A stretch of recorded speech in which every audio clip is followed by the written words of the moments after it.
አስደማሚ ልብ የሚነጥቅ ፍጻሜ የ25 የዴሊ ግማሽ ማራቶን በታሪክ ታይቶ የማይታወቅ የ1 ሰከንድ ፊልሚያ አስተናግዷል።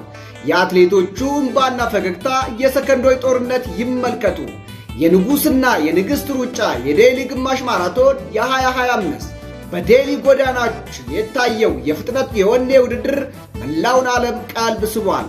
በተለይ በሴቶች ውድድር የታየው የ1 ሰከንድ ልዩነት ለዘመናት የሚናገር ታሪክ ሆኗል።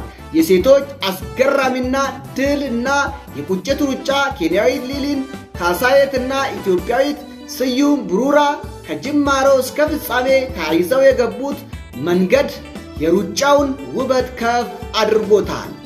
አንደኛ ሊሊን ካሴት 67:20 ከኬንያ የ1 ሰከንድ ንግሥት። ሁለተኛ ስዩም ብራሩ 67:21 ከኢትዮጵያ የመራራ ሽንፈት ጀግና። ሦስተኛ ሙለቱ ተክሌ 67:29 ከኢትዮጵያ በሦስተኛ ደረጃ ያጠናቀቀች። የወንዶች የፍጥጫ ብልጫ ኬንያዊት አሌክስ ማታታ በፍጥነት ሩጫ ከ60 ሰከንድ በታች በመግባት የዓለምን ትኩረት ስቧል። ኢትዮጵያዊ ባይልኝ ተሻገር ሁለተኛ በመሆን ውድድሩን አጠናቋል።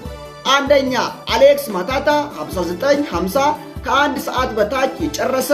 ሁለተኛ ቢልልኝ ተሻገር ከኢትዮጵያ 60:22 አስደናቂ ብቃቱን አሳይቶ ሁለተኛ ወጣ። ሦስተኛ ጀምስ ኪፕኮጊ 60:25 በሦስተኝነት ተከትሏል።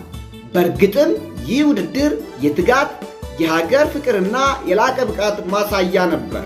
የትኛው ምድብ ውጤት ነው ልቦን የበለጠ የነካው?